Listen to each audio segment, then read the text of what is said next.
Okay, good afternoon. Um, I would like to say good afternoon.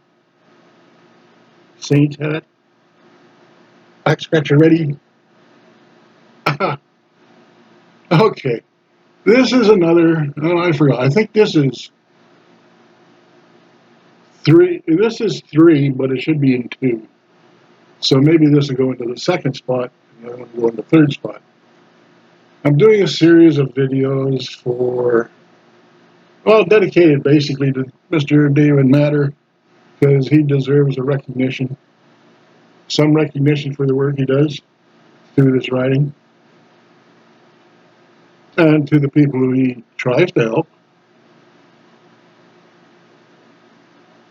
So, oh, it has to do with behind the scenes politicking in Canada. I never was in the forefront of politics, trust me, but I did work as a party executive, constituency riding representative, uh, party enumerator, scrutineer. Um, what else? Yeah, party president. I was a treasurer for about 4 months and 6 months in Park Island and Edmonton for the NDP. The only problem is that was $35, so I just went, you know, easy account. we had a whole bunch. We had a whole bunch of Trotskyites, right? They couldn't keep their frickin' eye on the ball whatsoever. We had an election in 3 years. We had $35 in the campaign chest, right? For an entire writing. And, they couldn't figure out why they were losing. and, and they were going, oh, don't worry, Canada will bring in money. And, and all they had was $35.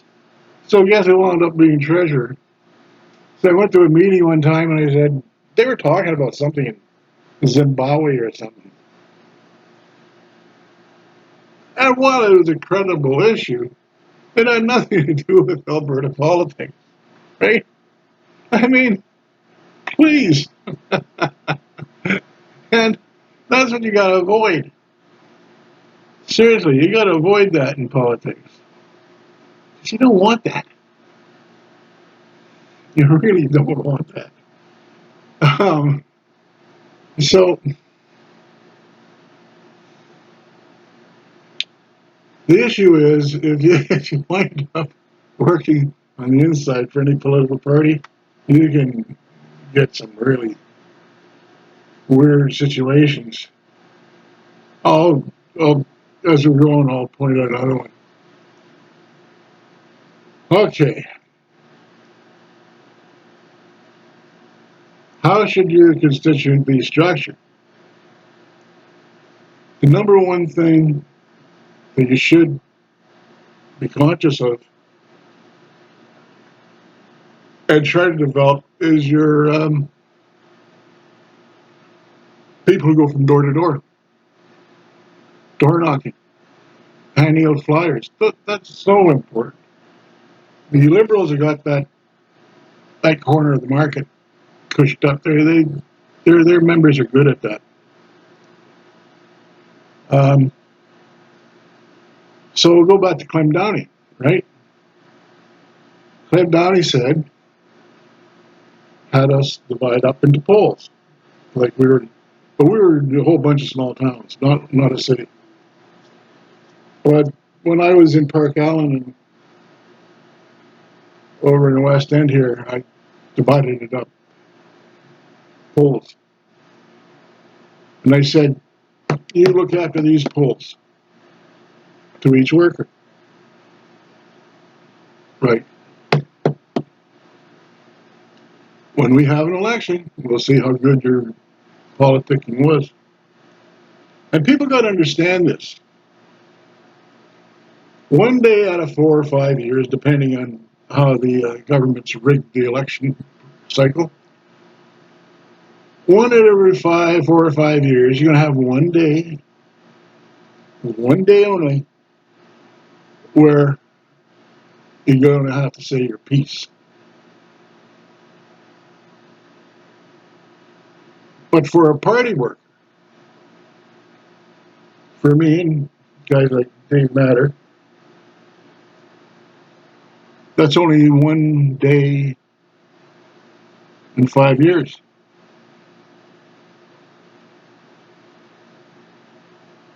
That's a challenge because you're trying to keep the enthusiasm of individuals ramped up, and I wasn't that good at it, but it's very hard to do. You got to understand if you're in a political party, the politicking does not stop at the election, does not start at the election.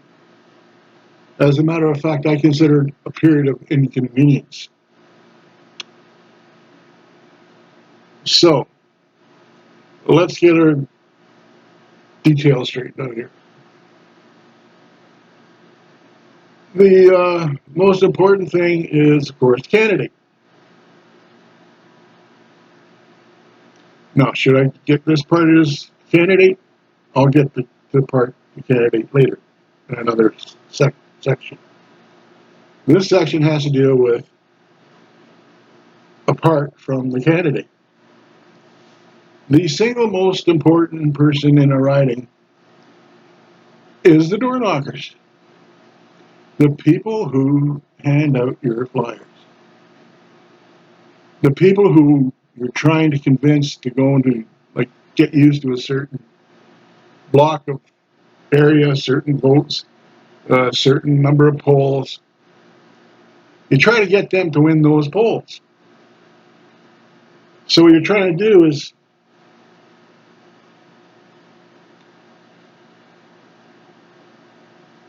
and you try to monitor it. And it won't be successful. You'll have a good turnout if you do it that way. But remember, your door knockers and your flyer distributors are the most important people in your riding association. Like, I can say I'm the vice president of this or I'm the president of the riding. Man, all we sit and do is just phone up head office and go, what the fuck are you doing? Or they phone us up and go, what the fuck are you doing? What you're trying to build in a riding association is a political network that works for everybody. And it's hard to do. It's hard to maintain. Because times they change. People die. People live. People move. Especially in cities. They'll move right to another part of the city and out of your life. And you might as well be on the in BC. If you live in Toronto, the last time I was in BC,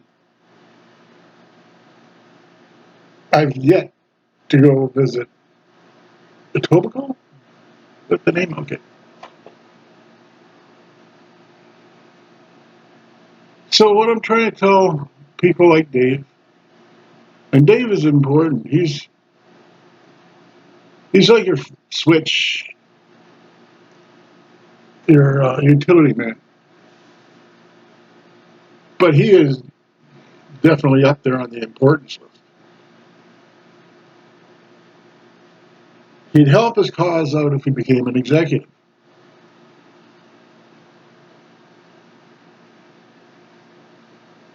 But I don't expect that to happen. Maybe, maybe not. You got to be voted in. You got to. It's important to go to all the meetings too. A lot of riding associations, they don't have meetings in between elections. That has to be stopped. You should have a monthly. Even if nobody shows up, you're going, why weren't you at the last meeting? Believe it or not, that works.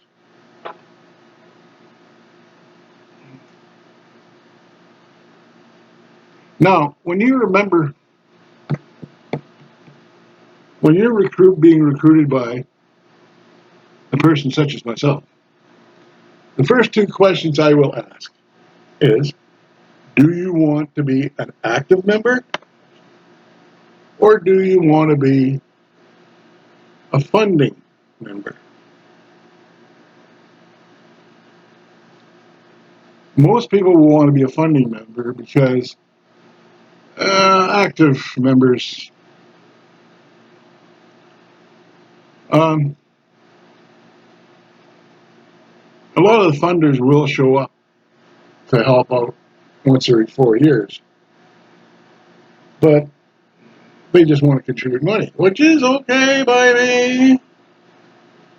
Money's money. Money helps. Money buys signs. Money buys pamphlets. Money buys cars and buys meetings, rents cars, sends your candidate out to sea on a COVID cruise or something, But I'm trying to emphasize to you that you do one of two things. You're either active or membership, funding.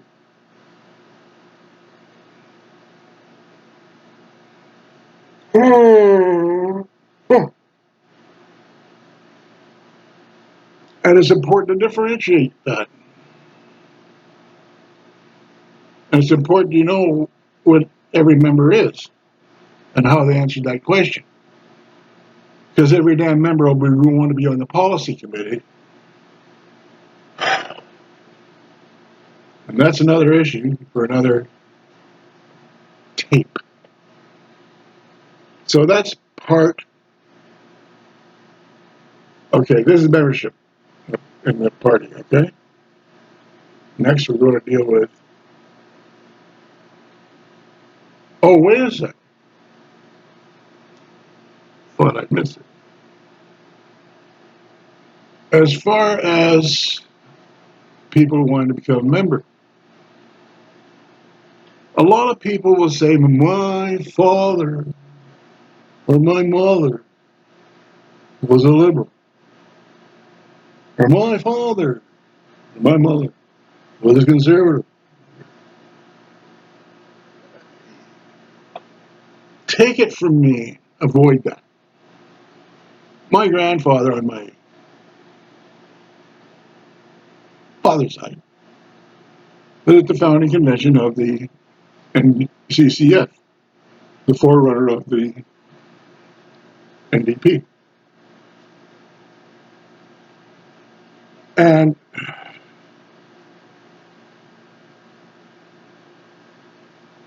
on my mother's side, my grandfather, that grandfather, was an organization in organizing for the railway strike in 1918. That's when they couldn't get any money. He lost his pension. Seriously. They lost everything in that, because back then it was illegal to become a member of the strike while a member of the union on a railway. So he got around it. It's sneaky. Because he worked till he was about 74, 75. We don't really know, because he doctored all the books. And he could do it in those days quite easily. And my father was a member of the Regina Strike Committee. In the mid-30s, as they were going across Canada, because the government had stuck all these people in work camps and didn't pay them all that much. Like they had lots to do on the work camps. They could afford the work camps, but they had no future, because they were chopping wood for the major lumber companies. And they're making railways for the major railways. but they weren't getting paid for that labor. So he was in, I think he got arrested in Regina, and he got identified with the rest of the committee, which were communists. 30 years later, he was still on the RCMP's blacklist. He couldn't figure out why. He never got jury duty. I never got jury duty. That's the same reason. It's because if you're a socialist in Canada, you don't get on the jury list. You're considered a spy. And I'm not upset about it either. Because my father's like me, because he was a civil engineer. So he had his name cleared up and said, okay, you're right. We shouldn't have put you on that list. He caught them with their spy pants down. And so that's the trouble with politics in Canada. It goes through. Like, I've had benefits from being a member of the party, of the Conservative Party this time. It's a scammer's world sometimes. And I want to emphasize to you, never follow your parents, because parties change. The party of the NDP that I was familiar with in the 1970s, they had an out with the, I forgot to call it. They had the outs with a major part of the left-wing party, the Waffle. And even though I sided with the Central Party, I didn't like what they did. Because if you're a reform party, how can you not tolerate reformers within your own ranks? I mean, they're reformers. You have to listen to them. They might have ideas. And that's the one thing that I've noticed with the NDP. Since the mid-70s, they've had no new ideas. They've got new people, immigrants, yeah, but they're not socialists. You know. In fact, there was a couple of members of the NDP they shouldn't have been NDP. They shouldn't have been in. I knew their party policies were. No, it didn't match up. So that's the problem. That if you follow your parents' alliances, like with liberals or NDP or right wing or green, you're going to find a change in the party. And even if you're a member of that party, every 4 or 5 years you should take a look at the list of policies and see if you go along with most of them. You don't have to go along with every one of them, but you're going to have to get used to, because you've got to go around door to door. You got to be able to sell that.